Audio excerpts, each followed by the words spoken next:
e como é que essa ansiedade ela provoca o recalcamento e depois começa a surgir uma nova ansiedade e no encontro anterior nós falamos que Freud postulava o seguinte: essa nova ansiedade ela também é real, ela não é só uma ansiedade neurótica. Por que ela é real? Porque existe uma crença daquilo que está acontecendo.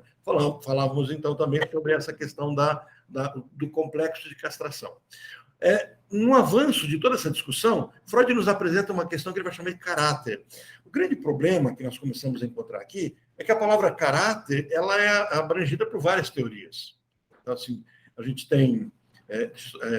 Raquel, se ficar frio para você, você fala com a Andresa, aí ou abre a janela e desliga o ar, tá? Fica bem à vontade, é só falar com ela. E para o Jamil, não, porque ele está mais distante do ar, né? Não tem... Então, assim, a palavra caráter tem a ver com característica, caracterologia, tem todo esse caminho. E aí a gente se pergunta, será que Freud, quando falava de caráter, ele queria dizer exatamente o que a gente entende hoje por caráter? Porque se a gente pega a filosofia, a gente começa a discutir caráter, a gente vai começar ali nos gregos com um conceito que a gente chama de paideia, que tem a ver com o alicerce das virtudes, o que se evita o vício. Quer dizer, é todo um caminho de uma construção de um caráter.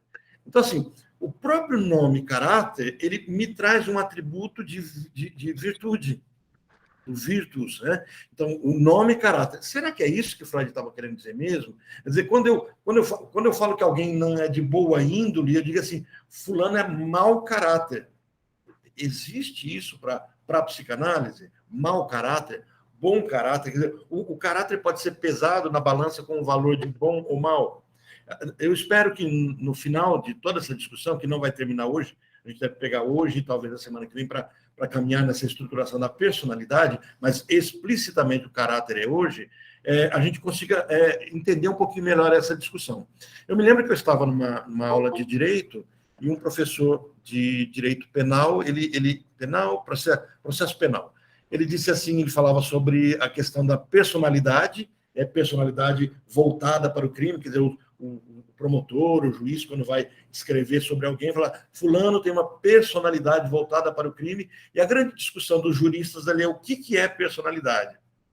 E até a fala desse meu professor na época era assim, por personalidade, o que eu defino? E aí ele dizia, nada, porque nós não sabemos o que é uma personalidade. Bom, se eu perguntar para um rogeriano, alguém que lê Carl Rogers, segue a abordagem dele, ele vai ter uma postura sobre personalidade. Se eu perguntar para um junguiano, ele vai ter uma postura sobre uma visão sobre personalidade. E se eu perguntar para um psicanalista, ele também terá uma posição sobre personalidade. Aquilo que Freud nos fala de caráter aqui é anterior à construção da personalidade. É anterior em que sentido? Ou ele começa explicando isso. Ele diz assim no início do texto, desse texto que nós destacamos hoje. Na página minha, é a página 63, na de vocês vai ser 98, 99, alguma coisa assim, né? Quem tiver com o livro. Adriano, você conseguiu localizar no seu livro? Não, ainda não. Mais ou menos na página 98. Semana passada foi 99 no livro. Então, a Andressa está dizendo que deve ser mais de 100. Então, se alguém localizar, aí já passa por... No livro é na 100. A página 100? Ok. Uhum. Página 100, quem tiver o livro. Inclusive, eu vou comprar o livro para mim também, que eu não estou muito afim de ficar rasurando o meu antigo, e para eu ter ele físico também. Eu estou com inveja. Eu vejo vocês com o livrinho azul na mão, eu vou comprar. Mas, olha, ele começa dizendo ali, aliás, aqui está um ponto em que podemos deter-nos por um momento. Ele dá uma pausa, ele diz assim, os senhores mesmo, sem dúvida, supunham que aquilo que se conhece como caráter, coisa tão difícil de definir, quer dizer, Freud naquela época está dizendo a mesma coisa que a gente escuta hoje. É difícil de definir o que é isso, caráter, né? Coisa tão difícil de se definir, deve ser atribuído inteiramente ao ego. Essa é a posição que ele fala assim. Vocês devem imaginar que, como o ego refere-se à realidade, quer dizer, vamos lembrar da segunda tópica. Eu tenho o meu id, que representa os meus desejos, que nós já vimos que ele é represado no meu inconsciente. Meu id não tem qualquer contato com a realidade. É impossível que o meu id tenha contato com a realidade. Mas, Orlando, não tem alguém que é mais idílico? Não. O meu único contato com a realidade será por meio do meu ego. Meu id não pode ter contato com a realidade. Por quê? Porque no momento que ele tem contato com a realidade, ele se torna ego. Por isso que eu já falei várias vezes com vocês, a melhor ilustração é do ovo, né? O ovo, ele é maleável enquanto está dentro da galinha. No momento que ele tem contato com oxigênio, com a atmosfera, naquele momento ele se cristaliza, ele endurece, e aí ele não fica mais maleável. Então, nós temos um id que sempre será inconsciente, sempre. E aí, se o meu id sempre é inconsciente, então é difícil eu atribuir meu caráter ao id, uma vez que aí eu teria um caráter que eu nem sei qual é. Eu não tenho acesso a ele. Por isso que Freud discutiu primeiro que o meu id é represado no processo daquela primeira repressão causado pela minha ansiedade primária. Quer dizer, a ansiedade provoca o meu recalcamento. Agora eu tenho cenas que me afligem, me angustiam, me traumatizam. Ele vai trabalhar nesse texto na continuidade do conceito de trauma. Essas situações me causam uma nova repressão, mas nunca a original. A original está inacessível. Bom, ele diz assim, então é de se supor que o meu caráter tem a ver com o meu ego. Ele avança. Um pouco disso que cria o caráter, já compreendemos. E ele diz assim, de onde vem o caráter? Ele atribui a três pontos, a três fontes. Né? Primeiro, ele diz a instância parental sob a forma de superego. Então, ele está dizendo assim, o meu caráter, inicialmente, é o caráter dos meus pais. Então, a instância parental é aqueles que exercem para mim a figura paterna e materna, aqueles que me criam, eu tenho o caráter deles. Então, por caráter, eu posso definir característica, espelhamento, imitação. Primeiro ponto isso, mas ele diz assim, sob a forma de um ego supra, um superego. Então, o que acontece? Aquilo que eu chamo de superego nada mais é do que os valores dos meus pais. Mas não são os valores que os meus pais falam para mim. São os valores que eu carrego dos meus pais por conviver com eles. Por identificação. E é por isso que o conceito de identificação psicanalítico é muito importante nessa situação, que eu me identifico com os meus pais, e aí surge a noção de pertencimento, que é que a gente já fala várias vezes. A noção de pertencimento é que me dá o conceito de autoestima. Eu não sou aquilo que eu quero ser, eu não sou aquilo que eu acho bonito ser. Eu sou aquilo no qual eu fui criado, eu fui mergulhado. Então, tenta imaginar, por exemplo, uma pessoa que é criada numa família muito expansiva, que tem valores mais latos, mais relaxados. Uma pessoa, vamos usar Rousseau aqui, né? Uma pessoa praiana, da praia, né? Pessoas, segundo Rousseau, pessoas que moram em local de praia, eles não enxergam, não tem montanhas na frente deles, então o horizonte é aberto, a mente é mais aberta, então eles são mais permissivos até mesmo. Enquanto que pessoas criadas em áreas montanhosas, o horizonte é mais fechado, a visão é mais curta, automaticamente eles são mais introvertidos. Essa é uma perspectiva muito ligada a esse naturismo russoniano, né? Naturismo, naturalismo. Naturismo, colocamos no Rousseau pelado. Não é essa a intenção, né? O naturalismo, esse homem mais puro por conta do selvagem. E aí entra toda aquela questão, climas frios fazem pessoas falarem para dentro, climas gelados fazem as pessoas falarem para fora, porque o ar que eu contenho mais perto de mim, porque está frio para o meu nariz e assim por diante, né? Bom, nessa perspectiva, eu não me sairei diferente dos meus pais, inclusive numa herança filogenética. Freud já trabalhou esse tema, quer dizer, inclusive eu carrego valores dos meus pais que eu nem os presenciei, mas estão na minha linhagem. Meus pais ouviram falar, meus pais passaram isso para mim. Então, assim, é muito importante isso, porque para a psicanálise, quem me cria como pai, quem me dá esse berço, esse colo, esse afeto, será responsável pela construção do meu caráter. Esse é o primeiro ponto. E o segundo ponto que ele coloca é a identificação com os pais e outras pessoas. Quer dizer, ele define, são os valores que os meus pais têm, figuras parentais. Tá? São dois pais, são duas mães, foi criado pela avó. Não, quem exerce essa função paterna, quem exerce esse papel materno, aí tem até uma discussão que a gente no futuro vai trazer para discutir sobre a questão do papel paterno, né? A gente sempre fala papel materno, função paterna, mas existe uma discussão muito atual que fala-se do papel paterno e a ausência desse papel paterno estaria... Isso é uma teoria, tá, gente? Eu detenho pouco conhecimento dela, eu tenho que ler mais para um dia trazer para a gente discutir sobre isso.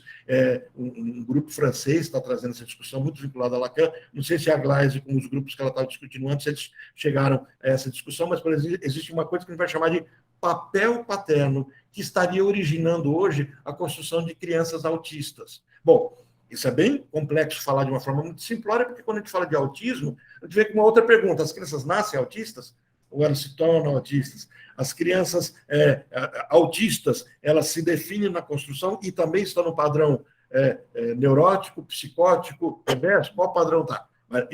Isso é só, como é que fala? Jogando sal na fogueira. Já jogaram sal na fogueira? Alguém já fez essa experiência? Já fez experiência de em acampamento? Isso, mas na fogueira? História, né? Então, só estou jogando sal grosso na fogueira, perfeito. Tá? Isso é assunto para mais para frente. Mas olha, então, primeiro, as figuras parentais me dão os meus valores, do meu caráter, eu herdo dos meus pais, né? Até pela filogenética, a identificação com as pessoas que estão ao meu redor. Então, por exemplo, se a criança é criada num ambiente muito permissivo, naturalmente o caráter dela será permissivo.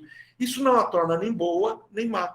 Eu me lembro de um caso que eu estudei na minha pós em psicologia jurídica, em que um homem ele tocava, ele não abusava de violentar a enteada dele, mas ele tocava no corpo dela, ele soprava no corpo dela. E aí a escola descobre que ele fazia isso com a menina, e quando ele é intimado, ele admite: não faz fácil. Como você faz? Isso é pedofilia? Claro que não. E aí o que se descobre? Qual é o relatório dos psicólogos ali? É que ele, apesar de saber que era errado para a sociedade, ele não conseguia entender para ele que ele estava cometendo algum erro, porque ele nunca violentou ela, nunca fez sexo com ela, nunca maltratou ela. Então ele simplesmente fazia afagos e carinhos. E tinha automaticamente o retorno disso como uma excitação, mas ele nunca fez um ato sexual pleno. Na cabeça dele, isso não era. Quando ele é levado pelos psicólogos a perceber que o ato que ele está fazendo é um ato de pedofilia, ele entra em crise. A menina, que também vivia nesse mesmo mundo, inicialmente não entendia a complexidade de tudo isso. O que é mais curioso nessa situação é, esse rapaz, a mãe dele era prostituta, ele foi criada num prostíbulo, convivendo com a nudez e com o toque e com a permissividade. Tanto a nudez quanto o toque não era um tabu para ele. Bom, claro que a gente vai trazer uma discussão sobre os valores, mas essa discussão não é psicanalítica. Quer dizer, não dá para a gente olhar para uma pessoa dessa e dizer ela é mau caráter, no sentido que a gente ainda nem entendeu qual é o caráter dela. Parece que Freud nos coloca isso. Eu crio identificações com quem está próximo de mim. Essas pessoas que estão próximas de mim, aí eu vou me identificando com elas. Então, caráter seria igual identificação. Exato. Um dos pontos da formação do caráter é minha identificação.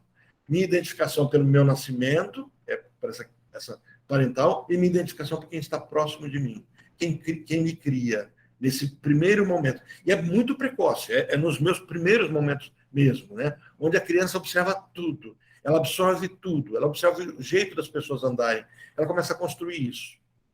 Então, isso seria o caráter. E a terceira situação é, primeiro, a identificação com quem está comigo, e segunda, a terceira aqui, que seria a identificação com quem eu precisei abandonar das minhas relações objetais. Tudo aquilo que passou pela minha história, mas não está mais na minha história.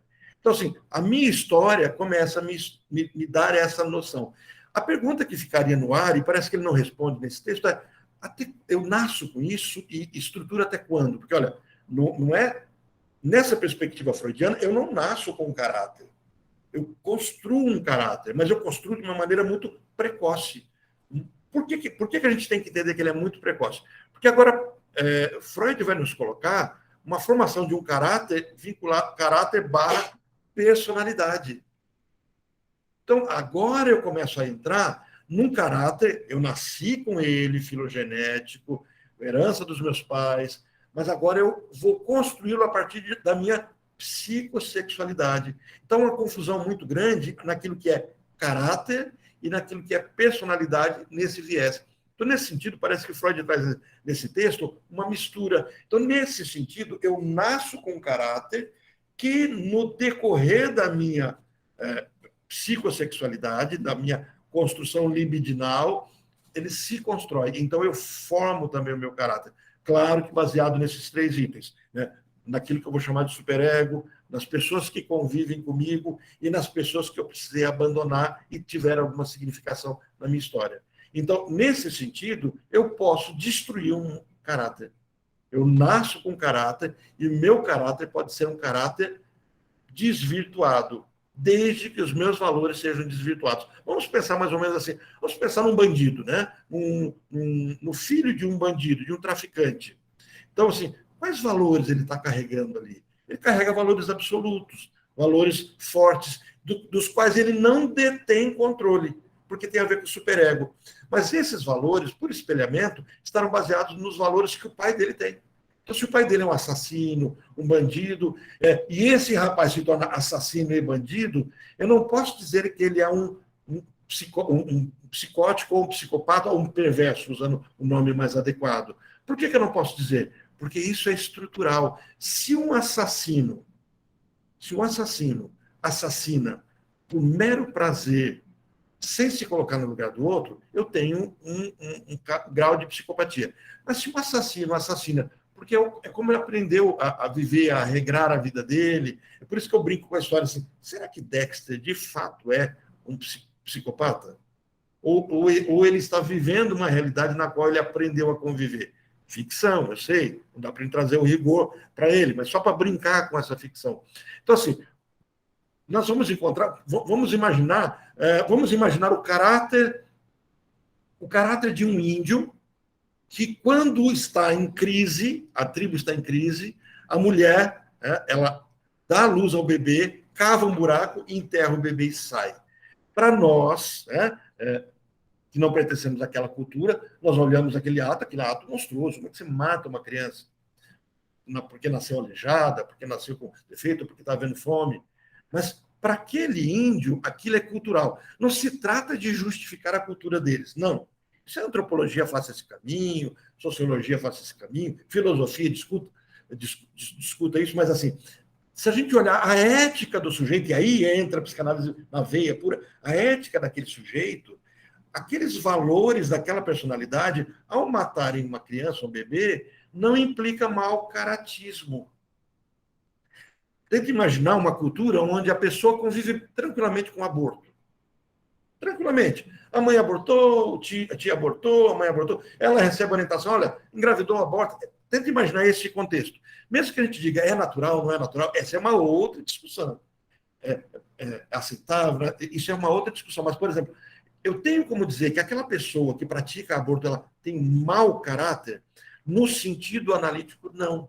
Porque ela está imitando o caráter dos pais. Ela está imitando o contexto dela. Ela está se construindo a partir daquilo. E isso nos leva a pensar num outro ponto, que esse ponto é pensado por Freud. Por Freud. Os freudianos, a partir da Melanie Klein, eles mudam um pouco isso. Mas o ponto que é pensado é quando eu devo... A gente já até discutiu isso no outro grupo, assim, no grupo de terça-feira. De terça. Quando eu devo deixar que alguém dê valores para os meus filhos? Agora, na Flórida, essa semana, eles proibiram que crianças com menos de 9 anos de idade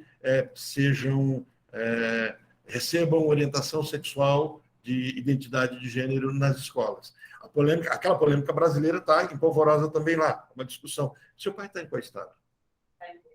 Em Boston. Então, mas ele deve acompanhar um pouquinho do que está, né, na bagunça que está ali. Mas, assim, qual seria a postura da psicanálise? Nós discutimos isso nos encontros sobre a psicologia das massas. Quer dizer, para a psicanálise, os pais não podem delegar a outros a formação dos valores. Porque isso era tão pesado para Freud. Não, mudou, isso era século passado. Não, vamos pensar em Freud. Nossa busca não é pelo certo ou pelo errado, mas como é que Freud via isso? Para Freud isso era pesado.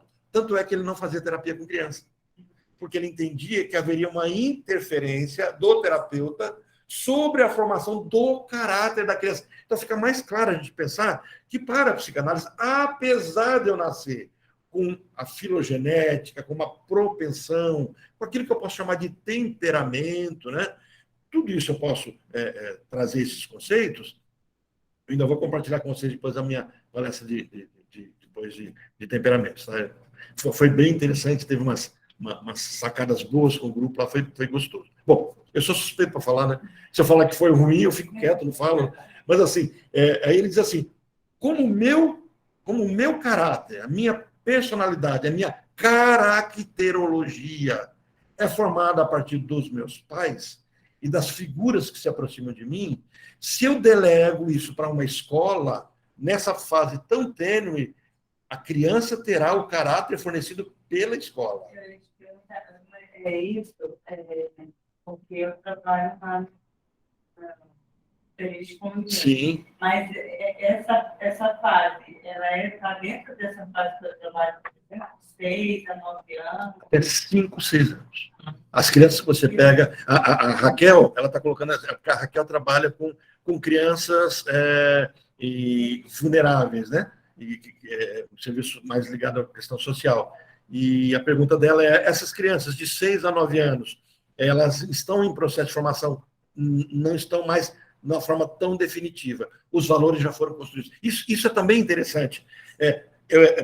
O que pode acontecer aí é um desvirtuamento do caráter, que pode ser recuperado. Sabe aquilo que a gente brinca da memória? O pessoal vai para a academia, depois engorda, quando volta para a academia, volta muito mais, a forma muito mais rápida, porque criou-se uma memória, né? Tem o nome dessa memória, esqueci. Adriana, que memória é essa? Memória corporal? Neuromuscular, né? Não, muscular, memória muscular. Muscular. Então, assim, do jeito que nós temos essa memória neuromuscular, nós temos uma memória, entre aspas, aí, de valores. Então, por exemplo, o meu caráter construído... Agora, vamos supor, eu passei toda essa fase de formação de caráter e aí eu sou adotado por uma família que a família é barra pesada. Eu continuo com aquele caráter. Não muda mais. Estruturou. Mas eu posso desvirtuar. Eu posso ceder. Porém, isso é uma outra frase do Freud, assim, quando é que eu conheço os meus verdadeiros valores? Quando eu sou levado ao limite. Em algum momento, se eu for levado a um limite, não será a minha realidade que dirá o que é certo e o que é errado. É o meu valor que nem eu sei qual é, que é igual daqueles que me estruturaram. Ficou compreendido como é que Freud vê isso? Não estou advogando se ele está certo ou se ele está errado, mas estou dizendo... eu lembrei aqui do Chicó. Não sei, eu só sei que foi assim, né? Só sei que Freud advoga isso. Freud depois é questionado, porque isso implicava até no processo terapêutico. Para essa psicanálise ortodoxa, mais freudiana, os terapeutas de criança, primeiro, estão 2 pontos. Primeiro, seriam os mais velhos. O pessoal da IPA, o pessoal de uma psicanálise mais freudiana, eles têm um problema com psicanalistas infantis. Por quê? Para que alguém seja um psicanalista de criança, ele tem que ter uma experiência muito grande com adultos, com outras abordagens, com outras idades, e depois de muito trabalho com isso, é que ele vai estar se especializando com criança. Mas ele já está velho. Aí ele já não tem mais a percepção. Resultado, o que menos se tem são psicanalistas desse grupo mais ortodoxo para criança. E também por um outro motivo, porque a terapia com criança, para essa abordagem, não é feita com a criança. Ela é feita com os pais e as crianças o terapeuta nunca ficará entre o pai e a criança, para que não seja o caráter do terapeuta que influencia o caráter da criança. É como se houvesse uma ética do psicanalista de não fazer esse tipo de trabalho. Sabe aquele escândalo terrível daquele médico que estuprava as mulheres que iam para engravidar? Muitas daquelas mulheres engravidaram era dele e não do próprio marido. Quer dizer, você percebe o narcisismo sendo construído ali. Quer dizer, na verdade, o terapeuta não pode cuidar de uma criança imaginando que ele dará os valores para aquela criança. Os únicos que têm direito de dar os valores para os filhos são os pais. Essa é a perspectiva que Freud diz. Por quê? Porque há uma estruturação do meu superego. Bom, mas uma vez, e aí é a sua pergunta, uma vez formado o meu superego, ele desvirtua? Não. O superego formado, ele será para sempre, porque ele vai construir minha identidade, a minha borda. Né? É como se você dissesse assim, estou com uma pizza redonda e quero que ela seja quadrada, mas ela está assada? Está assada. Não tem mais jeito, você vai ter que cortar, vai sobrar pedaço. Mas ela não está assada, bom, aí você remodela. Então, o meu superego é a parte do ego que já fechou borda. Ficou claro isso para vocês? Está tranquilo? E caso o desvirtuar, eu posso, uma criança, por exemplo, que ela teve um caráter formado ruim, pode ser desvirtuado para algo bom, se fala assim? Então, por exemplo, a grande questão é que você trouxe um conceito moral para o caráter superegóico. Né? Então, assim, o fato de ser ruim. O que é caráter ruim? Caráter é adaptação. Então, por exemplo, por isso que eu usei a ilustração. Uma criança que é criada numa tribo, onde não é ruim, aquilo é adaptação. Mas ele fica de acordo com a ética, para conviver Sim, na sociedade. Sim, porque eu consigo mexer com valores, mas, sob estresse, ela volta para aquele padrão original dela, que é o que eu chamei da memória, como se fosse uma memória superegóica. Então, assim, eu posso conduzir uma pessoa, o caráter, ele não se virtua, nem se desvirtua, porque ele não está carregado de moral. Ele tem um conjunto moral. Nós somos pessoas éticas, então nós temos um conjunto de valores, certo e errado. A ética contém a moralidade. A moral é o conjunto de valores do meu grupo social. Então, essa criança, quando ela estrutura o caráter, ela traz junto para si o conjunto moral do grupo que ela está. Mas ela é muito ainda leve, porque ela não conseguiu conhecer todo o regramento. Então, ela tem as noções. Essas noções ela nunca mais perde. Quando sob uma influência de uma outra cultura, aquela cultura consegue remodelar dentro daquele caráter. Mas aquele caráter é dela. Então, isso é interessante, que o pessoal da sistêmica, o pessoal que trabalha com a constelação familiar, eles vão dizer assim que não existe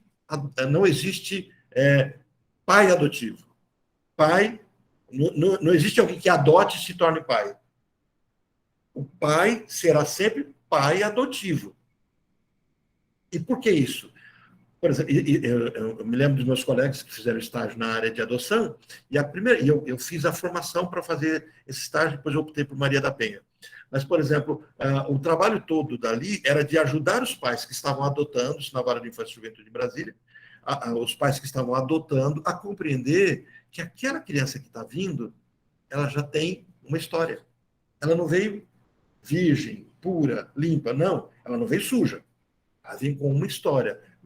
Vamos pensar no CD, né? A geração mais nova já não sabe o que é gravar CD. Só pendrive e agora já é nuvem. Mas vamos pensar no CD que você queima ele. Uma vez gravado, você não pode gravar, desgravar. Gravado está para toda a vida. Quer dizer, quando eu monto o meu jeito de ser, e depois eu sou adotado, com os meus 4, 5 anos, todo aquele jeito de ser montado, e aí você vai, espera um pouquinho, então, se eu adotar com 2 anos, calma, que a coisa complica, que daqui a pouquinho a gente vai falar das fases. As fases passadas por elas não são repaginadas, elas são passadas. Quer dizer, uma vez que eu montei o meu jeito de ser, mesmo que eu adote, trate aquela criança com todo o meu jeito de ser, ela terá ainda o jeito de ser também dos pais. Porque, primeiro, é filogenético.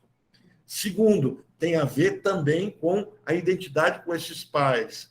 Eu me lembro de uma menina que eu atendi, adotada, e os pais fazendo de tudo para que ela não tivesse vínculo com os pais. A frase era essa: não pode ter vínculo. Olha, o pai dela bebia, ela tem alergia a álcool, não pode ter contato com álcool, porque eles tinham medo. Os pais dela eram da rua, então vamos tirar ela dos contextos de rua. E ela era apaixonada por... Foi com ela que eu aprendi a palavra aba reta. Eu falava, nossa, eu acho lindo aqueles meninos de aba reta. E eu pensava na palavra inteira. Eu pensava assim, abarreta. O que é abarreta? Aí um dia eu falei assim, aba de boné reta. Boné de aba reta. Eu gostava dos funkeiros, dos não é funk, é rapper, né? Dos rappers, aquela coisa toda. E aí um dia ela era proibida de escutar funk. Não podia escutar funk nem rap.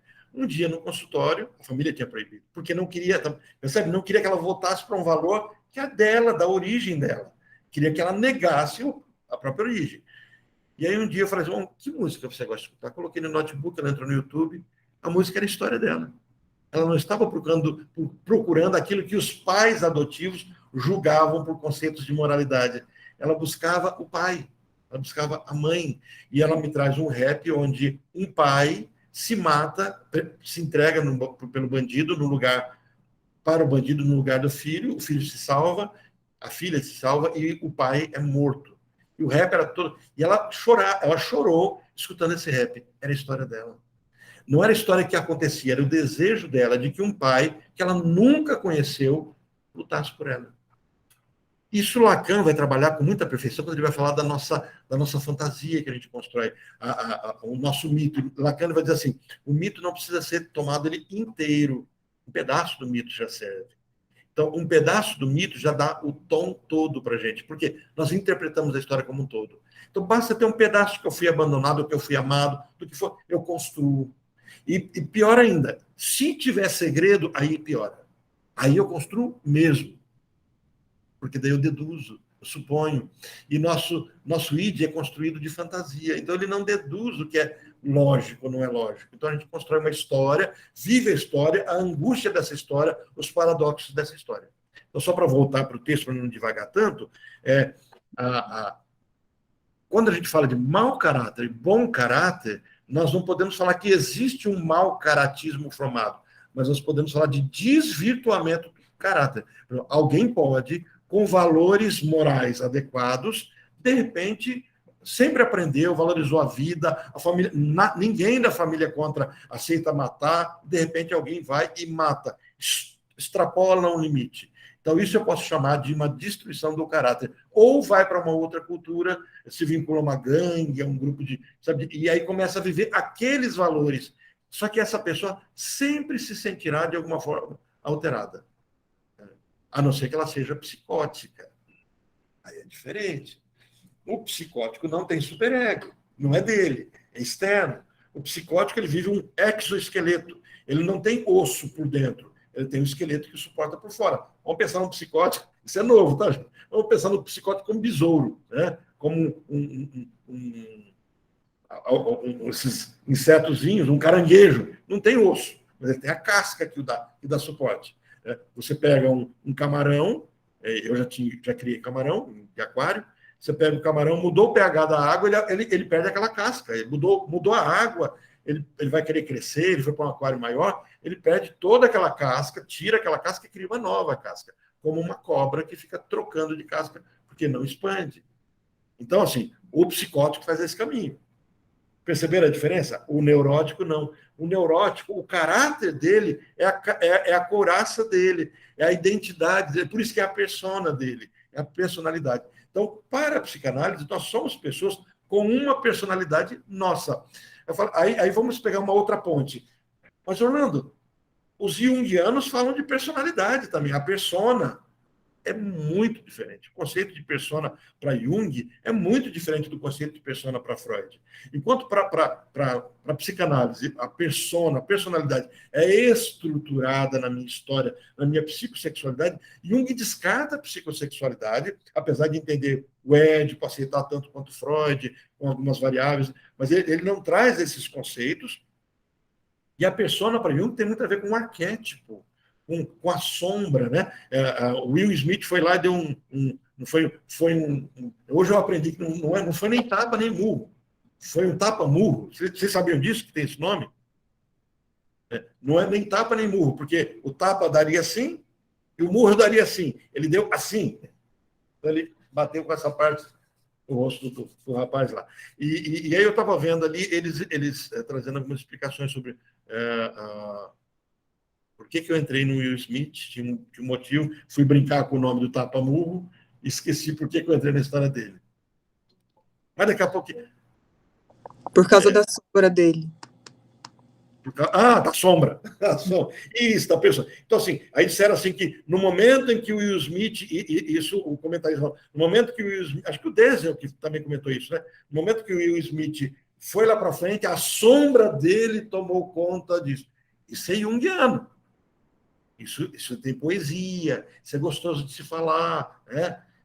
O freudiano, né, a psicanálise diria que naquele momento o desejo dele extrapolou, ele não deu conta de se conter. Houve um ato falho, houve um impulso. Tem outros caminhos diferentes de eu dizer que é a sombra dele. Ah, é errado? Não se trata de ser errado. É porque quando eu trago essa questão de que, em determinado momento, a minha sombra se assenhora da minha realidade, eu trago a noção de que eu vivo sob um desconhecido, uma persona e uma sombra. Isso é um conceito junguiano. Então, persona para Jung é uma coisa, persona para Freud é outra coisa. Tá? Ficou mais ou menos claro? Aliás, obrigado que você me resgatou a questão do que era sombra. Eu vi aquele vídeo do Minta para mim, né? No Minta para mim ele faz uma análise. Eu estou doido para ver do Metaforando. Eu achei do Minta para mim um pouquinho leve demais a análise dele. Quero ver se o Metaforando ele faz uma análise melhor. O duro é analisar algo que foi comercial, que segundo é o que está indicando, né? Mas aí, hoje eu ouvi uma outra teoria, viu, Léo? Uma outra teoria sobre isso. Quem trouxe a teoria foi aquele Paulo Figueiredo, de que, na verdade, essa é uma possibilidade, né? Eu vi também. Você viu também, né? Que é a possibilidade de trazer uma situação para o Oscar, para todo mundo falar do Oscar. Comercial.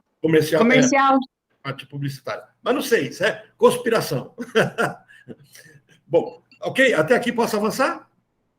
Então ele diz assim, no texto dele: primeiramente, acima de tudo, existe a incorporação sob a forma de superego da anterior instância parental, que é indubitavelmente a sua parte mais importante e decisiva. Então, ele diz assim, se eu quero entender minha personalidade, eu tenho que entender o meu superego.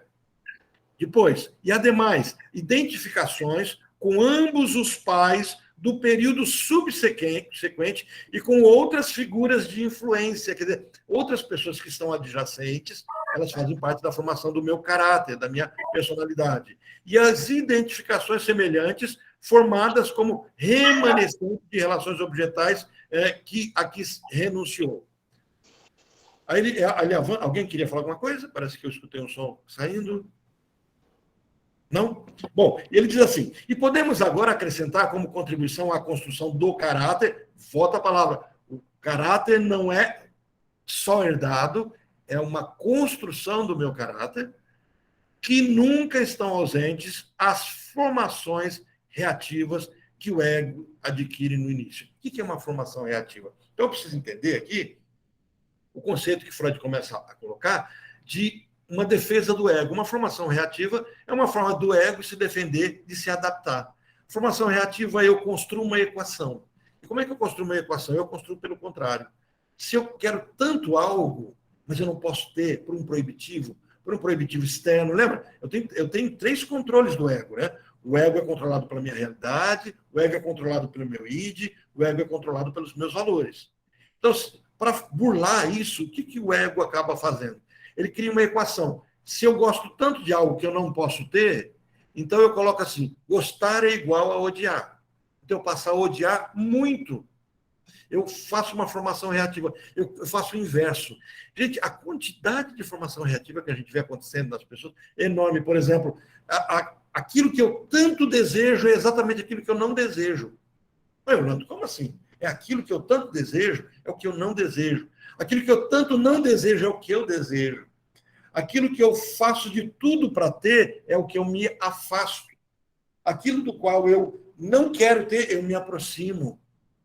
E aí as pessoas se veem incoerentes. E aí elas tentam trazer uma explicação. Não, olha, vamos imaginar, não é incomum, é muito comum a pessoa dizer assim, olha, eu me casei com uma pessoa e me separei porque não dava certo, casei com outra pessoa igualzinha à primeira, me separei e agora estou casando pela 3ª vez com a pessoa igualzinha à primeira e à segunda.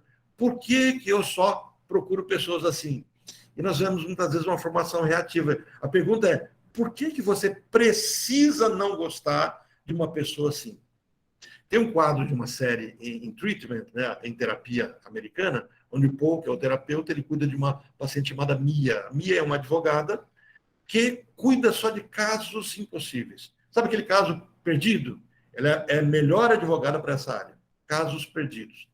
todos os namorados dela são amantes, homens que traem a esposa e que prometem para ela que deixarão a mulher para ficar com ela, mas nunca deixarão. Nenhum vai deixar a esposa. Só engana ela, entre aspas. E ela só procura pessoas assim. E no processo terapêutico, o Paul acaba desvendando os mecanismos que estão ali, ela está lidando com o pai e com a mãe, mas por formação reativa. Quando ela começa, ela fala muito do pai, ama o pai, tudo é o pai, conversa com o pai liga para ela, e da mãe ela não fala da mãe, ela não comenta nada da mãe. E depois o que se descobre? A mãe era vítima em todo o relacionamento, e o pai era o agressor. O pai é o agressor. E ela trata o pai como se o pai fosse a vítima. Ela inverte tudo. E numa sessão em que o Paul traz isso, o terapeuta traz isso para ela, ela recusa, na sessão seguinte ela melhora isso, e até que, por fim, ela percebe que realmente era bem isso. O que é formação reativa? Aquilo que eu quero, eu não quero. Aí entra, Raquel, talvez alguns conceitos de meninos que você talvez cuide, e eles digam assim, por exemplo, eu não gosto do meu pai. Ele gosta do pai. E ele diz que não gosta, por quê? Porque é insuportável dizer que gosta de alguém que não gosta dele. E não é a figura da racionalização, onde eu tento explicar. Não, eu não gosto e dá um motivo. Isso é racionalizar. Não. Há uma sensação de fazer exatamente o oposto daquilo que se esperava. Então, é muito comum você ver, por exemplo, filhos de pais que os abandonaram, eles abandonaram os filhos. Homens, filhos de alcoólatras, de alcoolistas, né? E que, de repente, também se tornam alcoolistas. De pais que destruíram a família, e você percebe aquele jovem fazendo exatamente o que o pai faz. Eu estou trabalhando com um caso onde a cena é essa, e o próprio pai fala assim, meu filho, você está fazendo exatamente o que eu fiz com a sua mãe. E ele diz, nunca, eu não faço isso. Mas está fazendo igualzinho, idêntico. Mas ele não percebe, porque existe uma formação reativa.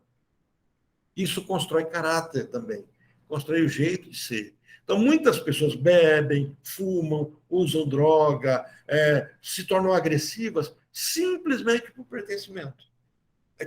Aí está dentro do caráter daquela pessoa, está dentro da formação dele. É isso que Freud está dizendo, executando suas repressões e depois, por um método mais normal, quando rejeita impulsos instintuais indesejáveis. Quer dizer, eu reprimo o meu desejo, só que o desejo que eu reprimi está dentro de mim. Como está dentro de mim, eu passo a viver aquilo como se fosse meu, mas é algo que eu reprimi.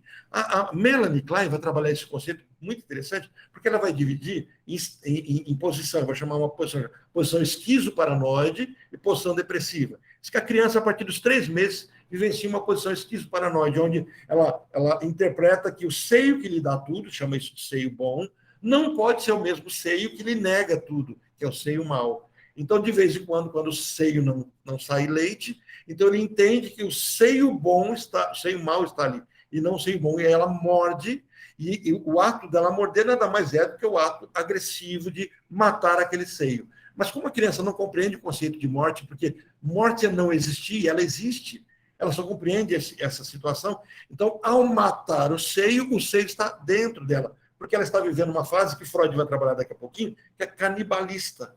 Então, ela traz para dentro de si o mal que estava fora.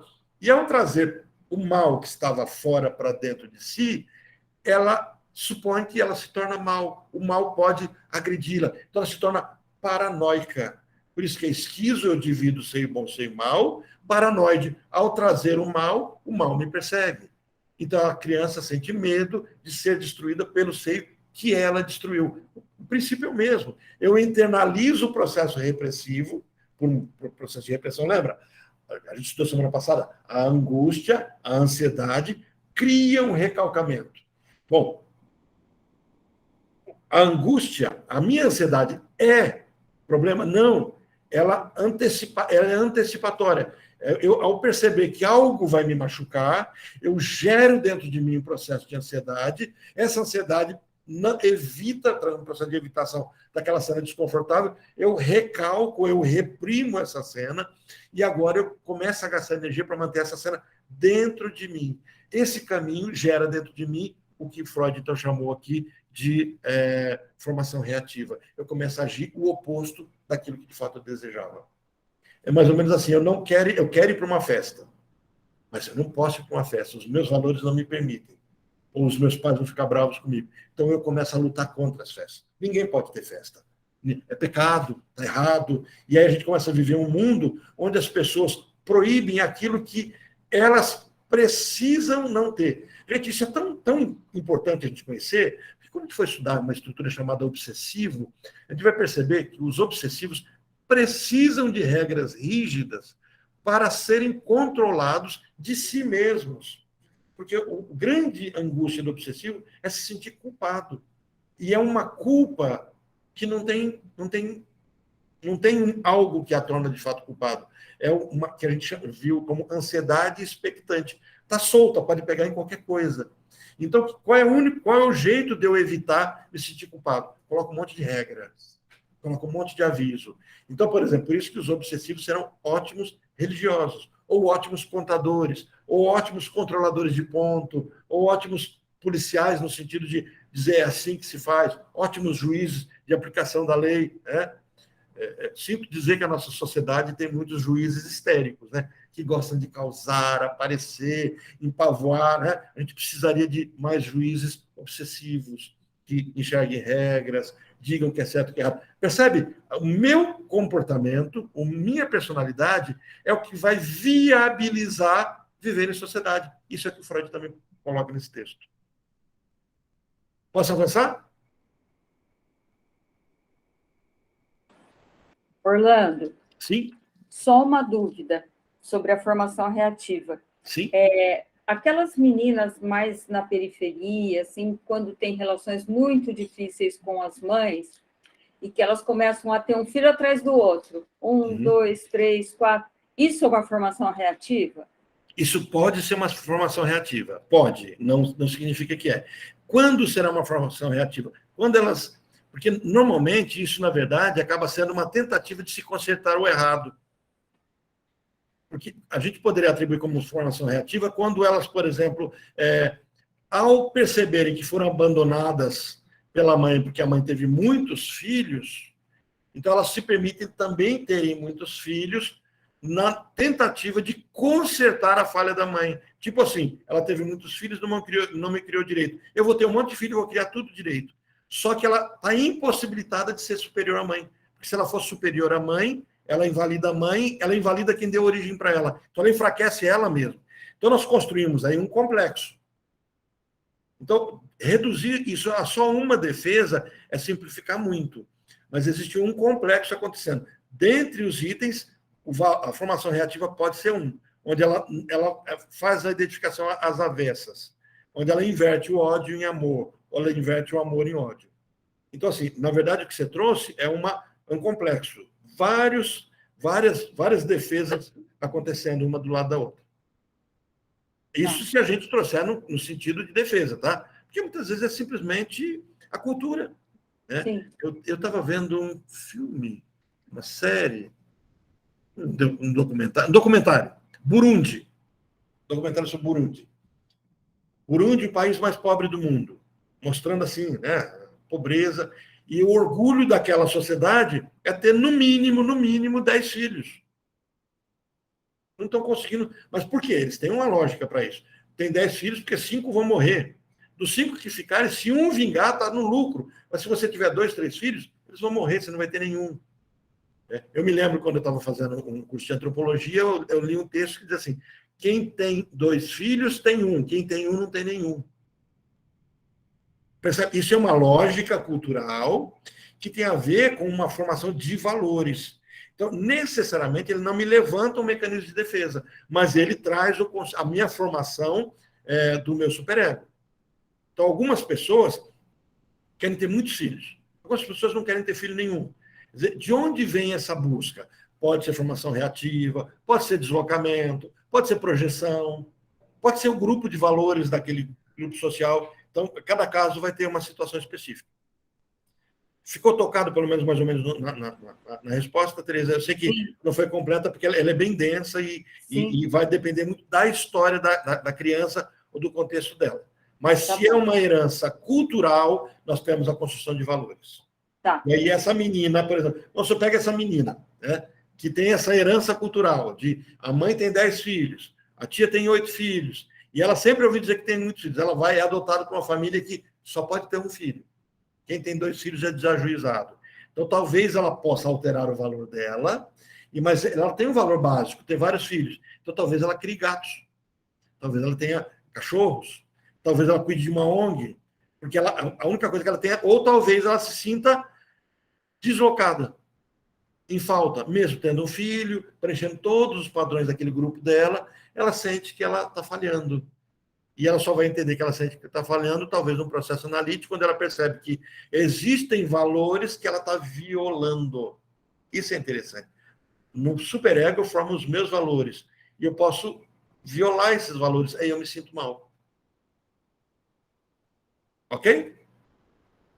Então, ele diz assim, provavelmente há uma correspondência íntima entre o que ocorre no ego e no id com relação ao impulso reprimido. Então, ele começa a dizer assim, essas defesas do ego vão surgir quando o que eu reprimi, ele tem consonância com o meu id, com os meus desejos.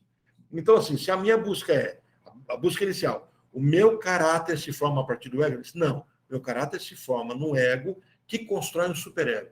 Mas também de defesas do meu ego quando ele toca no reprimido. Tudo isso está aí. Por que eu preciso entender isso? Porque ele vai começar a dizer que a minha personalidade começa a se formar a partir de todas as angústias que eu tenho desde que nasci. Então, eu tenho aquela angústia do nascimento, a ansiedade, mas agora eu tenho na fase oral, na fase anal, na fase fálica, até a fase genital. Então, ele vai trabalhar isso daqui a pouco também. E ele diz assim, em alguns casos, o impulso instintual reprimido pode conservar sua catexia libidinal e pode persistir inalterado no id, embora sujeito à constante pressão do ego. Quer dizer, eu tenho os meus valores construídos, minhas necessidades, estão ali sem sentido, que são do meu id, e agora, ao encontrar uma realidade, eu empurro por um processo de recalcamento, por um processo de repressão, eu empurro esses desejos meus, porque eu não posso, eles violam alguma coisa dos meus valores. Só que eles ficam tocando, ficam num local muito próximo ao meu id, se a gente colocar isso numa localização espacial. Então, eu tenho um pré-consciente, onde está isso reprimido, e isso que está reprimido tem a força do meu id. E aí a pessoa se sente violentando os próprios valores o tempo todo. Então, por isso que a pessoa fala assim, nossa, eu me sinto como se eu estivesse errando. E aí isso vai dizer, esse cara vai dizer, nossa, sua personalidade é mais fechada, mais aberta, você é mais livre, você é mais presa. Aí a gente começa a entender como é que funciona a forma daquela pessoa viver com base nas ansiedades que ela vai vivendo.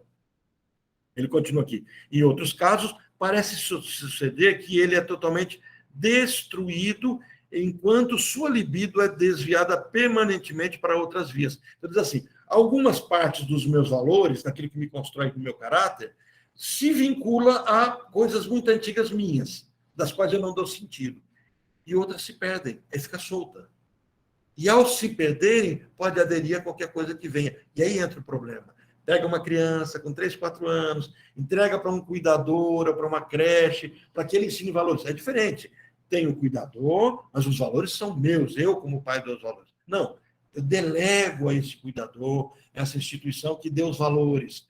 A criança tem muitas coisas que ela está ali solta, ela perdeu, ela continua com a necessidade, mas sem ter um conteúdo para essa necessidade. O id perde a forma, então fica solto. Então aqueles valores daquela nova família começam a ser os valores dessa criança. Aí ela altera, nessa fase formativa, todos os valores dela. Aí ela pode fazer isso. É isso que tem que ser evitado, né, nessa questão teórica. Avanço? Tudo bem? Estão compreendendo bem? Esse é um fato interessante do meu filho hoje, tem 13, para 14 anos, e ele estava falando de uma menina lá, amiga dele da escola, eu não sei não, filho, essa menina aí está falando muito dela. Ele ficou louco, pai, que isso, está doido, ela fuma. Ela é minha amiga, mas ela fuma, misericórdia, isso aí sabe coisas, né? Então, assim, mas porque ele nunca viu eu fumar, só que eu já fumei muito. que eu aprendi com meu pai. Na idade dele, eu estava começando a fumar, cara. Porque meu pai fumava, minha mãe fumava. Ó, você carregava... vocês entenderam o que o Jamil colocou? O filho dele, que eles pediram para sempre repetir, tá? O filho dele estava falando muito de uma garota, aí essa garota, ele falou assim, olha, você está falando muito dessa garota. Ele tem 13, 14 anos, falando muito dessa garota, e ele disse, não, que isso, pai? Ela fuma. Então ele carregou o valor de julgar se vai ficar ou não com a garota, se é lícito, se pode ou não, com base num comportamento familiar. E aí ele está trazendo que ele, quando criança, viu o pai fumando. Ele fumou, o filho não viu ele fumando, mas ele viu o pai fumando. Então, ele inicialmente trouxe os valores do pai. Quando meu filho nasceu, eu fumava mais, eu bebia mais. Aí você trouxe novos valores. Exatamente. É isso que é o que fica solto. Há um desejo, ele fica solto, ele se prendeu. Aí você vai dizer, mas espera um pouquinho, eu parei de fumar. Bom, se você fizer uma busca sobre hábito, você não parou de fumar. Você trocou o hábito, você vai ter que descobrir o que ficou no lugar. Isso é bem interessante também, a noção disso. Hábitos nunca são perdidos. É uma teoria interessante, o pessoal que trabalha com alcoólicos, né, com adictos, eles precisam compreender essa questão. Nunca perdemos um hábito, trocamos. O gatilho, por isso que tem uma pessoa que fala assim, a pessoa passa 20 anos sem beber, enfrentou uma crise, começa a beber. Ele não perdeu o hábito. Ele talvez tenha perdido o gatilho, ou ele tenha trocado o hábito. Agora, se o gatilho veio de novo, ou não foi trocado o hábito, ele volta exatamente para aquele comportamento que ele tinha há 20, 30 anos atrás, porque está construído. Então, eu não consigo deletar da minha mente hábitos construídos. Então, mas fala, não, eu vivo bem, hoje eu não sinto vontade. Ou dos dois, ou você cessou o gatilho, ou você trocou o hábito. Mas perder o hábito não se perde. O pessoal, os cognitivos comportamentais gostam muito dessa fala, né? Porque trazem essa questão da domesticação. Né? Que eles não me escutem. Mas eles têm muitas técnicas boas para lidar com os pacientes, né? Não falam mal. Eles falam mal da psicanálise. A psicanálise não fala mal deles, não. Não precisam. Bom, vamos lá. Ok, podemos avançar? Aí Freud diz assim, a experiência clínica também nos mostrou que, em muitos casos, em lugar do habitual resultado da repressão, dá-se uma degradação da libido, uma regressão da organização libidinal ao estágio anterior. Gravem bem isso, porque aqui ele está lançando os alicerces para compreender aquilo que eu vou chamar de fixação. Ele está dizendo assim, na minha construção do meu caráter, estou construindo a minha personalidade, eu enfrento um problema. Ao enfrentar o problema, eu busco uma zona de conforto, que ele vai chamar de uma regressão libidinal. Então, ele vai dizer assim, todas as vezes que eu enfrento um problema, a tendência é eu buscar uma zona, um momento anterior àquele confronto de problema na minha história, até a formação da minha personalidade. Então, ali eu crio uma zona que ele vai chamar de fixação. Um ponto libidinal onde ele me traz algum conforto. Por isso, crianças que sofrem algum tipo de abandono, trauma, bem na infância, e elas estão na fase do chuchar, que é a fase do chuchar, fase de chupar o dedo. Então, essas crianças crescem e, ao enfrentarem problemas, como é que elas resolvem? Volta à história do gatilho e do hábito, chupar o dedo. Mas ela talvez não chupe mais o dedo, mas ela masca chiclete. Ou talvez não masca chiclete, ela coma a unha. Ó. É diferente de arrancar a unha. Eu tenho arrancar isso, Ih, travou aqui. Se alguém lembrar o nome, tricolomania, tricotimia. Depois a gente destrava. Mas começa a arrancar pelos do corpo e comer. Ó, é diferente. Arrancar pelos e jogar fora é um padrão. Arrancar pelos do corpo e comer é outro padrão. Algo desconfortável surgindo. Estão dentro do mesmo momento, um pouco próximo. Por quê? Porque quando eu arranco o pelo para sentir dor, é como se eu dissesse assim, eu não sinto a vida. É como se eu desse um tapa e me acorda, né? Eu preciso sentir. Então, o que está em foco é a pele. É o que o Didier trabalhou, Anzia Didier, trabalhou como conceito de eu-pele. É a matriz do cutting, do se cortar. As pessoas que se cortam, se mutilam, elas não querem arrancar um pedaço, elas querem sentir a vida. E é por isso que elas dizem assim, enquanto eu sinto essa dor, eu não sinto a dor de verdade. Então, elas não se machucam para sentir dor, elas se machucam para não doer mais. Então, eu começo a arrancar pelo, eu começo a arrancar cabelo, eu começo a arrancar a unha. Eu não estou arrancando, não, é para comer a unha. Eu estou arrancando a unha para sentir dor. Tem pessoas que arrancam a pele da sola do pé. Imagine o nível de dor. Eu tive uma paciente que arrancava a pele da sola do pé, ficava em carne viva. Né? Tem pessoas que começam a arrancar. E tem pessoas que precisam trazer para a boca. Então, elas vão chupar simulando um seio. Tudo está acontecendo na fase oral, mas elas estão buscando outras coisas. Quando se machuca, o padrão é mais arcaico, é mais primitivo, é mais narcisista. Né? Todos nós caminhamos no narcisismo primário, nos construímos no narcisismo secundário e pronto. Somos adultos com o nosso narcisismo tardio.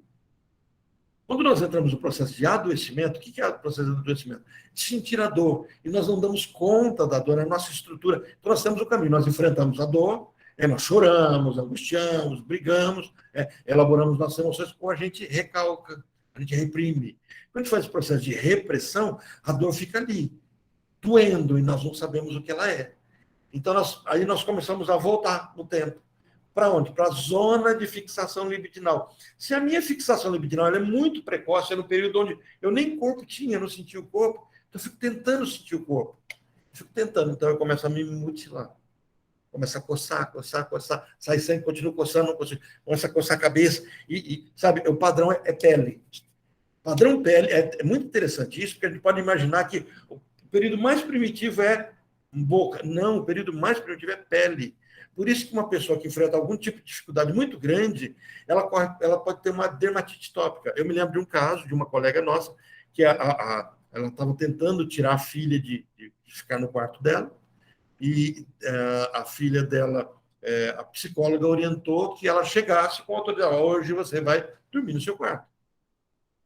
E ela chega para a filha fazendo terapia, ela fazendo terapia, você vai dormir no seu quarto, ok. E a criança não quero dormir aqui, estou com medo, eu não quero. Você vai dormir no seu quarto. E a mãe fecha a porta do quarto dela, e a criança passa a noite toda chorando.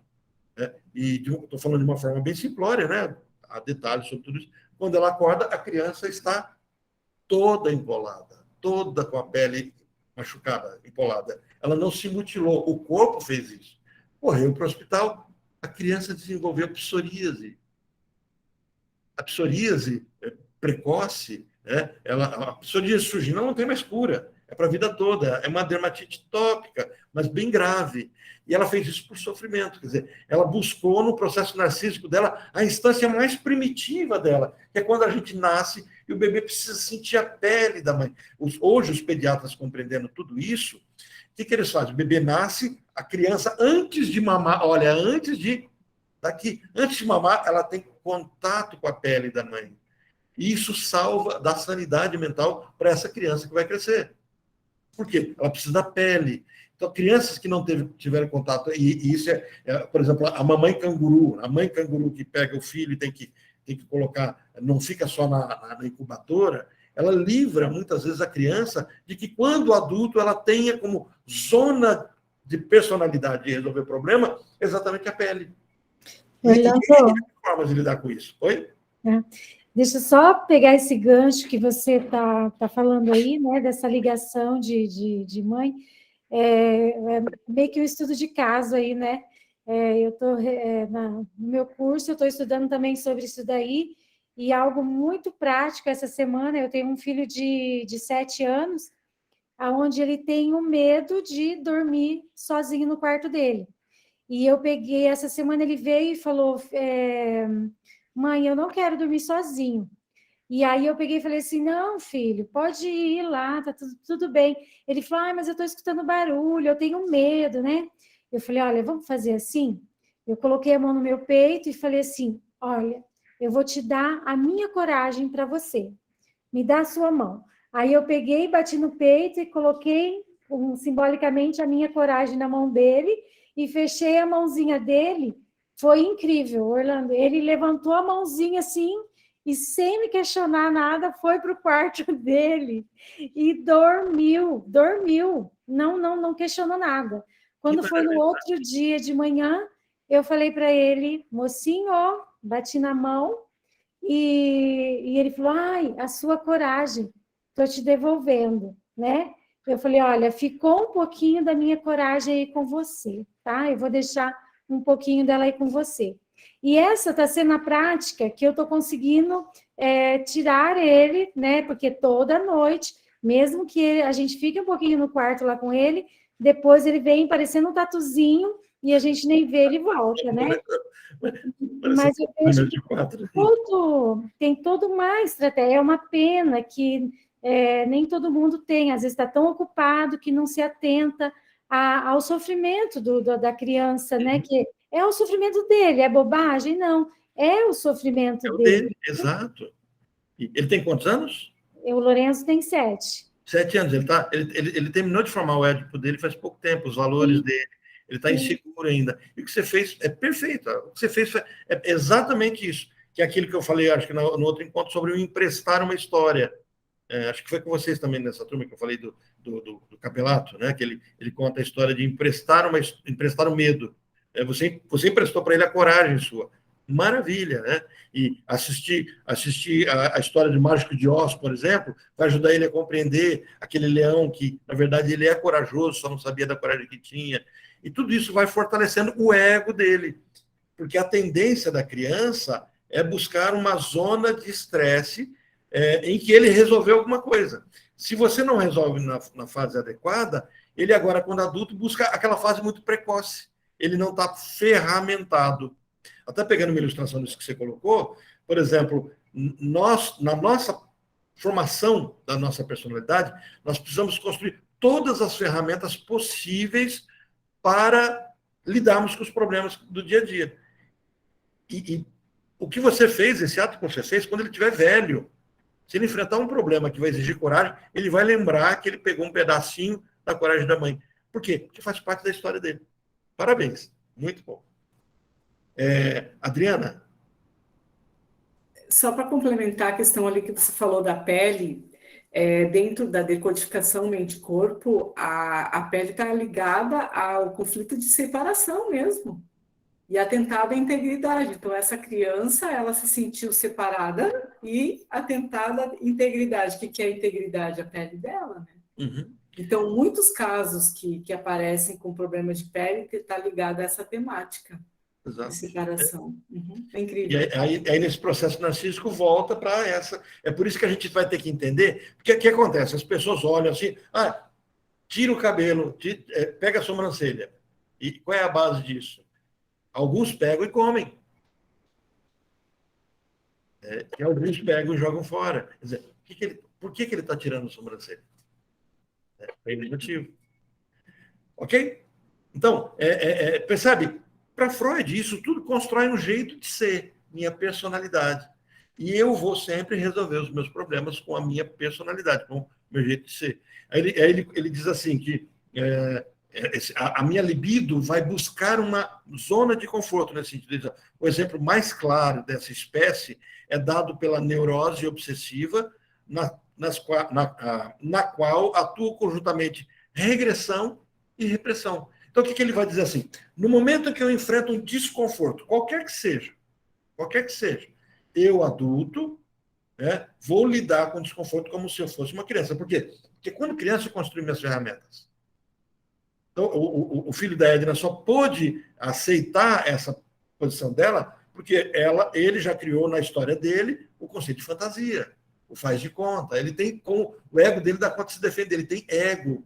Ele já colocou a mãe na figura de sujeito suposto saber, é exatamente o local do analista. Quer dizer, a mãe sempre está nesse lugar. Isso é tão forte, Edna, e sobre a questão da fala da mãe, que as empresas de telefonia, essas empresas que precisam falar com as pessoas, telemarketing, eles perceberam que a voz feminina ela é mais forte que a masculina, no sentido de ser ouvido. Por exemplo, se as pessoas estão dormindo, e se chega uma sirene, alguma coisa dizendo incêndio, talvez algumas pessoas continuam dormindo, mas se uma voz feminina grita, corre, é incêndio, aquele adulto é remetido a uma situação infantil em que a mãe mandava levantar. Então, percebeu-se a força disso. É por isso que nós não temos o Alex, nós temos a Alexa, né? Porque a voz feminina ela tem esse caminho. Tudo bem, a gente muitas vezes quer uma voz masculina, mas para variarmos, e porque tem a figura do pai também. Mas a figura que acalenta, que dá conforto, é a feminina. Tem uma técnica hipnótica interessante, que por exemplo, quando as crianças enfrentam turbulência, alguns problemas de ansiedade, os pais podem esperar que elas durmam, e depois de terem dormido 40 minutos, chegam e trazem palavras afirmativas. Aquele momento é o momento que a criança está em processo de abertura de transe hipnótico. Todo o princípio do que é feito na hipnose pode ser feito nesse caminho. É uma forma de hipnose, né? Não sei se, Adriana, você já trabalhou com esse tipo de hipnose? Hipno-sleep, né? Mas a melhor forma, digamos assim, é a mãe falar no ouvidinho da criança. A mãe falar. É a voz dela. Isso, e repetir, digamos assim, vários dias as mesmas frases, para fazer uma nova programação, para a criança entender que aconteceu uma vez uma mãe, passei essa orientação e ela falou, né, que a criança não tinha coragem, daí ela falava logo no primeiro sono, né? Daí ela falava assim, você é corajosa, eu não sou corajosa, porque no primeiro momento ela repetia, eu não sou corajosa. Mas aí ela falou que deu super certo. Dá também muito certo quando a criança faz xixi na calça. Mas tem que ser na primeira infância. E isso tudo só é possível, depois até o adulto é possível fazer isso, por conta da estruturação que está acontecendo com a criança. A criança é barro mole onde eu posso trabalhar. Moldar. Moldar. Eu gosto muito da ilustração da moleira. O bebê, para nascer, ele nasce, aqui está aberto. Né? Por quê? Porque ele precisa que a cabeça se esprema para a passagem pelo canal da mulher. Mas depois, a cabeça volta a ter o seu formato normal e a moleira começa a fechar. Uma vez fechada a moleira, a cabeça é dura. Ela precisa ser dura. Né? Quando não é dura, dá um problema. Eu me lembro de um pedreiro uma vez, isso é um fato real, tá? Eu vi esse processo, eu li esse processo. Dois pedreiros estavam ali, um pedreiro discutiu com o outro, um falou com ele assim, sai daqui, e pegou uma colher de pedreiro e bateu na cabeça. Mas bateu na cabeça, assim, não foi para matar. O homem caiu morto. Aí, aquele desespero, aí ele foi processado, e o que se descobriu? Ele não tinha aqui em cima o osso construído. Então, ele deu muita sorte de, em nenhum momento, alguma pancada ser mais forte na cabeça. Porque aquela batidinha leve, que daria talvez fazer um galo, dar um cloquezinho assim na cabeça, matou ele, porque o osso não estava construído. Pessoas que não fecham a moleira, no sentido psíquico, brincando com isso, são pessoas que não fecharam o seu ego. O curioso é que, se vocês pegam alguns desenhos de psicóticos, alguns desenham a cabeça aberta. É bem interessante. Eu tenho que resgatar, inclusive, o curso de desenho, que eu tenho que apresentar esses desenhos. Mas, assim, o desenho a cabeça aberta, não fechada. E é um princípio da psicose. O neurótico, a cabeça fechou, a moleira fechou. E ela tem prazo para fechar. Essa janela toda da formação da minha personalidade, ela se fecha com o término do meu Édipo. Por isso que o Édipo é tão importante para a criança. Não é que o Édipo é um ato de fechamento, de encerramento, e depois do Édipo eu tenho um período de latência, onde a criança testa tudo que ela fez, sabe aquele momento de prova, né? O eletrodoméstico foi fabricado, agora ele vai lá para o teste. A latência é um período de teste, e depois do teste agora é o experimento. Vamos ver se funcionou mesmo? Sabe, as vacinas não tem a fase 1, fase 2? Fase 1 é até o Édipo, fase 2 é na latência, fase 3 é a adolescência. Então, antes da adolescência, não tem nada fechado. Mas o não tem a personalidade. A personalidade fechou, mas aquela criança, agora aquele jovem, ele vai testar. Ele topa aquilo, tá certo? E é por isso que o adolescente tem um livro da Ana Freud no curso da parte do curso que vocês estudaram sobre os mecanismos de defesa do ego, os 2 últimos capítulos a gente estuda só sobre isso. Né? Os que entraram depois desse módulo, só me falar, fala com a Andresa coloca o link do curso, que eu separei como curso, mas vocês estão no curso de formação, já é direito de vocês pegar essas aulas ou estudar com uma outra turma que se formar. Vocês ficam a critério. Daí a Andresa coloca vocês nesse outro curso, onde tem as aulas exatamente sobre isso. Por que o adolescente é rebelde? Então, ela pega a rebeldia, a agressividade do adolescente, por que ele é desorganizado, por que o quarto dos adolescentes são... a Andresa não pode escutar isso que eu estou falando agora, nem a mãe dela, né? A briga, cara, seu quarto está bagunçado. Eu escuto isso lá, escuto das mães, escuto dos jovens que eu atendo. A minha mãe vive falando que meu quarto está bagunçado, né? Ou a mãe fala, nossa, eu não aguento mais ter que falar para o meu filho que o quarto dele está bagunçado. A Ana Freud, em 1930 e bolinha, 32, 33, ela está falando exatamente isso. Por que o adolescente precisa... Ele está testando. Ele está vendo se os limites colocados pelo superego dele, se eles vão dar conta da vida. Só que ele tem que testar ainda com os pais. Por quê? Se ele fizer besteira, alguém dá suporte para eles. Porque depois dessa fase, aí ele tem que estar tudo testado. Porque aí, vamos brincar com a metáfora, aí você pode testar o paraquedas enquanto você ainda está em zona de segurança. Que o dia que você tiver que pular do avião, ou dá certo ou dá errado. Não tem mais teste. Mais ou menos isso. Avançando ainda um pouquinho mais de Freud, a gente tem 8 minutinhos, dá para a gente se estender até um pouquinho mais. Ele diz assim, o exemplo mais claro dessa espécie, esse regresso libidinal, é dado pela neurose obsessiva, na qual atuam conjuntamente a regressão e a repressão. Algo é reprimido e aquilo que é reprimido me leva para uma instância libidinal anterior. Então, por exemplo, se eu enfrento o desconforto, eu busco no meu narcisismo um momento em que eu me senti bem. Então, a criança que enfrenta uma angústia, quando tem seus 2 aninhos, ela consegue se estabilizar com aquilo que está à mão dela e não com aquilo que é posterior. Então, se eu crio um ponto de fixação, aquele vai ser o meu ponto de sempre eu me vincular àquilo. Eu criarei um jeito de ser. Esse meu jeito de ser virará minha personalidade. E é por isso que Freud vai dizer que nós temos uma personalidade oral, uma personalidade anal, ou uma personalidade fálica ou genital. Bom, aí depois, nesse texto, ele fala assim, cada uma dessas fases ainda se divide em 2. Então, se eu tenho 4, eu não tenho mais 4, eu tenho 8. Porque eu tenho 2 possibilidades na oral, 2 na anal, 2 na genital, 2 na fálica e 2 na genital. Então, eu vou ter essas possibilidades. Tá? Depois ele vai... Desculpe, na fase final é só uma. Então, 7. 7 possibilidades. Tá? Então, ele diz assim, avançando no texto dele, muitas fórmulas simples que de início pareciam preencher nossas necessidades posteriores, vieram a se revelar inadequadas. Nós nos cansamos de modificá-las, aperfeiçoá-las. Aí ele está falando aqui assim, todas as teorias que ele vai trazendo são revalidadas. Ele diz assim, aqui é um hiato que ele faz para explicar, porque ele vai trazer avanço. Ele diz assim, a psicanálise não é um corpo fechado, um órgano. O que é a psicanálise? Essa pergunta, ela não tem uma resposta simples. O pessoal que vai começar a formação, mas o que é psicanálise?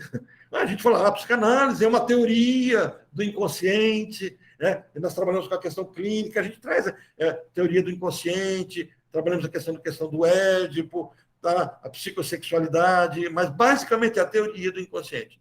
Mas a resposta é muito simplória, por quê? Porque a psicanálise está em construção, os conceitos estão em construção. E Freud nunca teve a pretensão de fechar a discussão, porque ele diz assim, a cada clínica, a cada atendimento, eu reavalio. E aí é isso que ele está falando aqui. Ele diz assim, chega uma hora que você se cansa de ficar modificando e aperfeiçoando, mas acontece sempre isso. Ele diz, em minha conferência sobre a teoria dos sonhos, a primeira da presente série, mostrei-lhes uma região a qual, durante 15 anos, praticamente não houve descoberta nova. Aqui, onde estamos tratando da ansiedade, os senhores veem tudo em um estado de fluidez e modificação. Então, ele diz assim, a psicanálise é fluida. Então, Por isso que a psicanálise não quer um conselho, a psicanálise não quer... isso é psicanálise. A psicanálise não pode se submeter aos rigores de uma faculdade, de uma academia. Não é porque ela desmerece esses institutos, é porque ela não cabe nisso, nessa categorização. Então, quando a gente fala assim, personalidade, nós ainda estamos discutindo o que é personalidade. Só para vocês terem uma noção, nós estamos, desse texto aqui, nós temos 90 anos, desse texto que a gente está lendo. Já tem 90 anos da construção dele. Freud, nesse texto, fala da personalidade. Hoje nós estamos discutindo como é que é a personalidade do autista. O autista tem personalidade? E nós não temos resposta ainda. Hoje nós estamos discutindo se a gente pode educar a criança numa creche a partir dos 3 anos.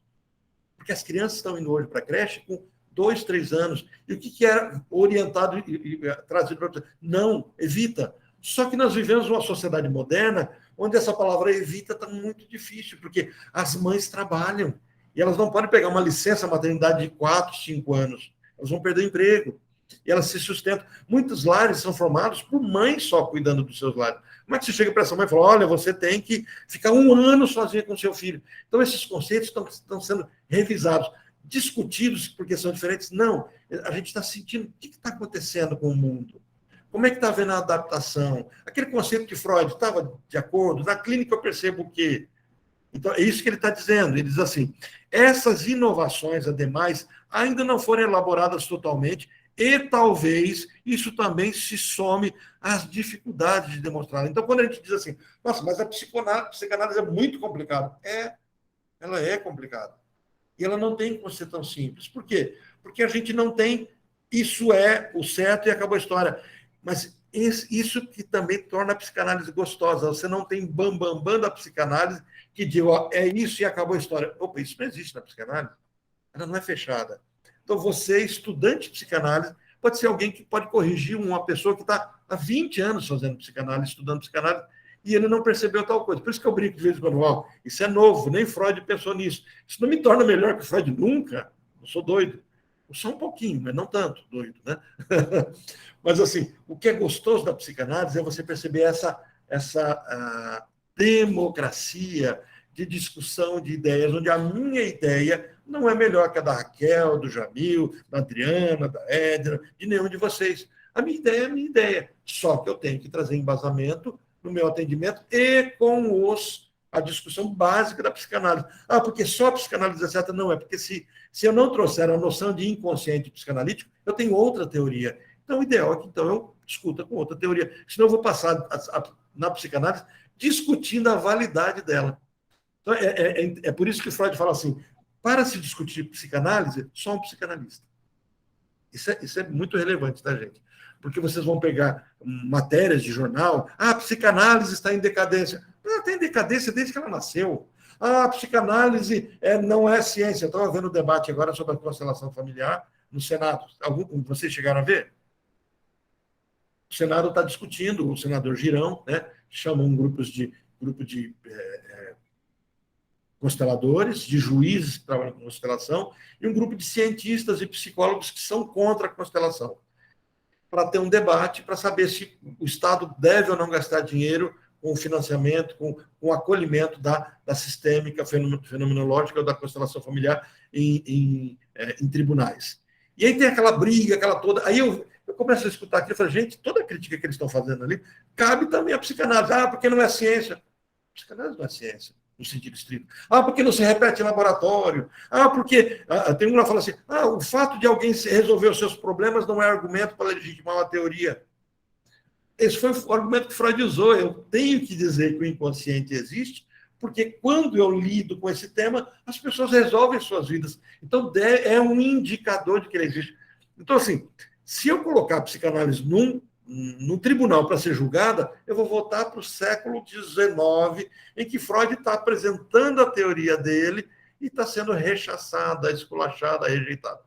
Não precisamos disso mais, né? Então, eu assisti aquele debate pensando assim, quantos os consteladores estão sofrendo, tentando provar o seu espaço. E, na verdade, eu falo que eles estão sofrendo, mas talvez não estejam sofrendo. Na verdade, eles têm que seguir os passos deles. Está dando certo? Está ajudando pessoas? Está resolvendo? Ok, toca o barco. Né? Mais ou menos isso. avançando já para o fechamento, né, dissemos, então, que o ego é fraco. Aí ele começa a trazer todo esse enunciado de revisão teórica, porque ele fala, ó, eu estava dizendo para vocês que o ego é fraco, mas o ego também é forte. Ué, ele é fraco ou ele é forte? Olha como ele constrói isso. Dissemos que o ego é fraco, se comparado com o id, que é um servo leal deste, pronto a executar suas ordens e a cumprir suas exigências.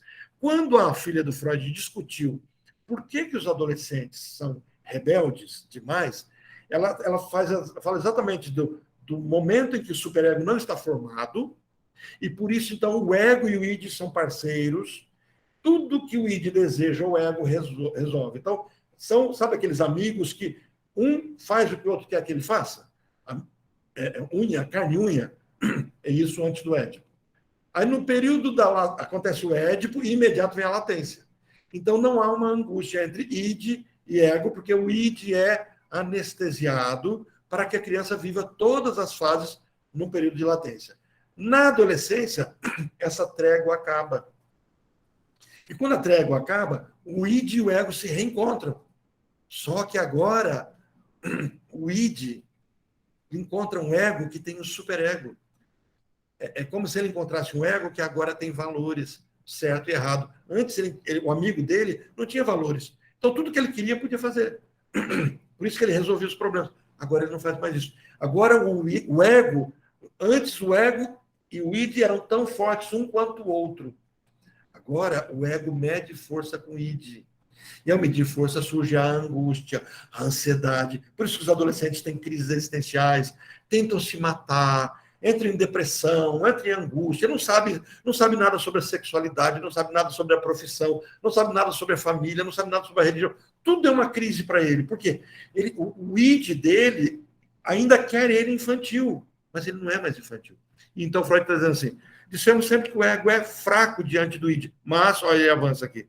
Mas, por outro lado, esse mesmo ego é a parte mais bem organizada do id. Então, assim, o ego é fraco diante do id, mas quem põe limite ao id é o ego. Entenderam o contraponto que ele está trazendo? Não tensionamos retirar essa afirmação, mas, por outro lado, esse mesmo ego é a parte mais bem organizada do id, com sua face voltada para a realidade. Então, pelo ato da repressão, renuncia a parte da sua organização e tem de convir em que o impulso instintual reprimido se mantenha permanentemente afastado de sua influência. Ele diz assim, eu me torno neurótico exatamente por isso, porque os meus desejos, o meu ego, ao localizar os meus desejos, ele esconde de mim mesmo e fala assim, pode não, porque você não dá conta, porque você não suporta isso. Não, mas você suportava o diálogo interno. Você suportava. Não, mas não suporta mais, porque agora você tem regras. Agora você tem personalidade. Agora o seu caráter fechou. Sua moleira fechou. E pronto, as pessoas conseguem viver em crise ou desencadear todo o fenômeno de mecanismo de defesa. Então, eu tenho barreiras de angústia. Eu tenho primeiro, a ansiedade. A ansiedade gera a repressão. Mas o reprimido tenta voltar. Ele é o refluxo. Ele vai e volta, ele vai e volta. Então, eu tenho que tomar um antiácido. Aí, os outros mecanismos de defesa. Deslocamento. Tá? O nobre de tudo é sublimação. Ou os dois nobres. Oi? Só uma dúvida. Esse lado, quando ele não é tratado na fase né, da adolescência, é possível para que ele traga para a fase adulta? Há uma possibilidade, por exemplo, quando não é tratado essa questão aí do id, né? Uhum. Não é tratado na adolescência, ele traz isso para a fase dele não crescer, né? Ele ter alguns comportamentos ainda na fase adulta. Sim, porque você vê vários adultos tendo essa tipo, não quero crescer, não quero crescer, não quero crescer. A famosa síndrome de Peter Pan? Ou de Cinderela. É isso. Sim, a gente vai ver, porque agora na semana que vem a gente vai ver como é que isso amadurece fase a fase. E aí o que acontece? Se eu crio o meu calo, minha fixação aos 2 anos de idade, e agora eu, adolescente, não dei conta de avançar e adoeço, eu passo a voltar ao comportamento infantil. Então, algumas pessoas criam uma fixação exatamente na fase de latência. O que é a fase de latência? A fase de latência é a fase que os meninos brincam com os meninos, as meninas com as meninas, que a vida eu não tenho que trabalhar ainda, não tenho que ter preocupação, e aí vira síndrome de Peter Pan. A síndrome do marido que tem que jogar futebol toda semana, mas não sai com a esposa toda semana. Os maridos que não batam em mim na saída, né? Mas, assim, é a síndrome de Peter Pan, não amadureço. A síndrome do tiozinho, né? O cara tá lá velho, cabeça branca, mas só namora a menina novinha, porque ele não se vê naquela altura da idade dele. Não consegue se apaixonar por pessoas da idade dele, porque ele não se vê naquela idade. No espelho, ele ainda vê um jovem. É bem isso, Edna, que você colocou. É um caminho de adoecimento que gerará um jeito de ser. Observa bem isso. Se a minha fixação foi nessa fase, por mais que eu me trate, eu serei assim. Só que esse é o meu ponto também de adoecimento. Então, eu sempre adoecerei desse jeito. Certo, gente? Semana que vem a gente continua. Algum de vocês pode identificar que página que a gente parou? É na parte... Livro 102. No livro estamos na 102, na apostila está 63, né? 63. Ok? Aí a gente vai saltar um pouquinho, porque a gente já vai entrar nas fixações na semana que vem, a gente já vai começar a falar dessa personalidade. Quem é a pessoa com fixação oral? Quem é a pessoa com fixação oral canibalística? Quem é a pessoa... O sádico, quem é esse personagem? O masoquista, quem é esse personagem? Que gosta de sofrer, ou que gosta de causar sofrimento? Quem é aquela pessoa que precisa dominar, ter poder? Isso que a gente vai chamar de histérico. Então, a gente vai ver todo esse caminho. Certo, gente? Muito obrigado pela presença de todos vocês. Vejo vocês, então, na semana que vem com as novas aventuras. Tchau. Tchau. Boa noite. Boa noite. Esperamos 10 minutos.